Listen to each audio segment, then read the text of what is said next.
कभी सोचा है कि हमारे ग्रह पर एक ऐसी दुनिया है जो बिल्कुल चुपचाप बिना किसी शोर के हमारी जिंदगी को चला रही है? आज हम घने जंगलों की इसी छिपी हुई ताकत को समझने की कोशिश करेंगे। एक ऐसी शक्ति जिसके बारे में हम शायद ही कभी सोचते हैं।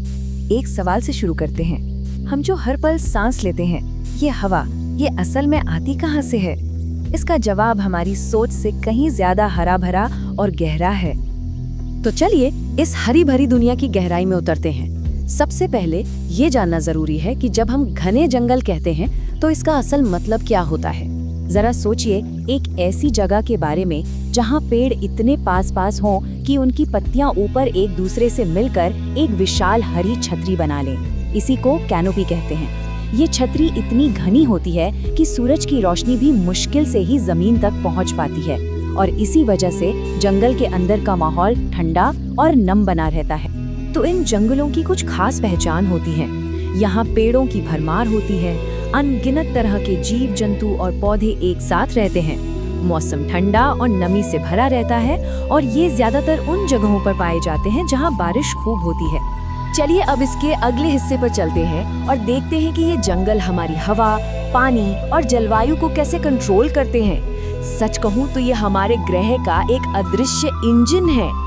ये तो सुना ही होगा कि जंगलों को धरती के फेफड़े कहते हैं, पर ऐसा क्यों है? क्योंकि ये ठीक हमारे फेफड़ों की तरह ही काम करते हैं। ये हमारे द्वारा छोड़ी गई कार्बन डाइऑक्साइड जैसी गैसों को सोख लेते हैं और बदले में हमें वो ऑक्सीजन देते हैं जिसके बिना हम एक पल भी जिंदा नहीं रह सकते। ये कुदरत का एक कमाल का लेन देन है। लेकिन बात सिर्फ सांस लेने तक ही सीमित नहीं है। ये जंगल हमारे मौसम के कंट्रोलर भी हैं। ये तापमान को बैलेंस में रखते हैं, बारिश के साइकिल को बनाए रखने में मदद करते हैं और ग्लोबल वार्मिंग जैसी बड़ी चुनौती से लड़ने में हमारी मदद भी करते हैं। और तो और ये पानी के रक्षक भी हैं।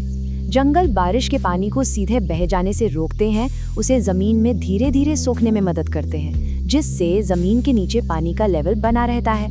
यही पानी हमारी नदियों और झरनों में जान डालता है और हमें बाढ़ और सूखे जैसी मुसीबतों से बचाता है।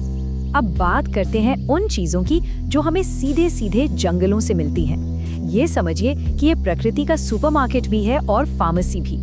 कभी गौर किया है कि हमारी रोजमर्रा की कितनी ही चीजें इन जंगलों से आती हैं? खाने के लिए फल, सब्जियां, शहद, आयुर्वेदिक दवाइयों के लिए जड़ी बूटियां, और सिर्फ इतना ही नहीं, हमारी किताबें, हमारा फर्नीचर, रबर, गोंद, यहाँ तक कि ईंधन भी, इन सब के लिए हम जंगलों पर ही तो निर्भर हैं।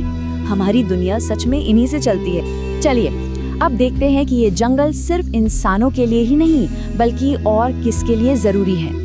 ये अपने आप में एक पूरी दुनिया है जो न सिर्फ अनगिनत जीवों का घर है बल्कि कई लोगों की रोजी रोटी का जरिया भी है।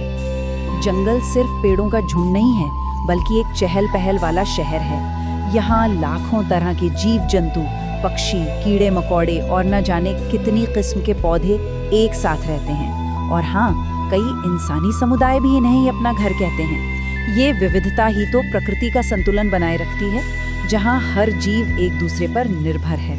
और ये सिर्फ जानवरों के लिए ही नहीं है। लाखों आदिवासी और ग्रामीण समुदायों की पूरी जिंदगी सीधे सीधे जंगलों पर ही निर्भर करती है। वो वन उत्पादों को बेचकर और पर्यटन के जरिए अपना जीवन चलाते हैं। जंगल उनके लिए सिर्फ एक जगह नहीं बल्कि उनकी पूरी दुनिया है। तो अब सबसे बड़ा सवाल ये उठता है कि हमारा भविष्य क्या है और इन जंगलों को बचाना इतना जरूरी क्यों है? ये वो चुनाव है जिसका सामना हम सबको आज करना है। हमारे सामने दो रास्ते हैं, दो अलग अलग भविष्य। एक तरफ है जंगलों की कटाई, जिसका नतीजा है बिगड़ता हुआ मौसम, खतरे में पड़े वन्यजीव, बंजर होती जमीन और पानी की किल्लत। वहीं दूसरी तरफ है संरक्षण, जो एक सुरक्षित भविष्य, संरक्षित जैव विविधता, उपजाऊ भूमि और पानी के स्थिर स्रोतों का वादा करता है। चुनाव बिल्कुल साफ है ना? अंत में बस एक सीधी सी बात है जो इस पूरी कहानी का निचोड़ है। वन है तो जीवन है।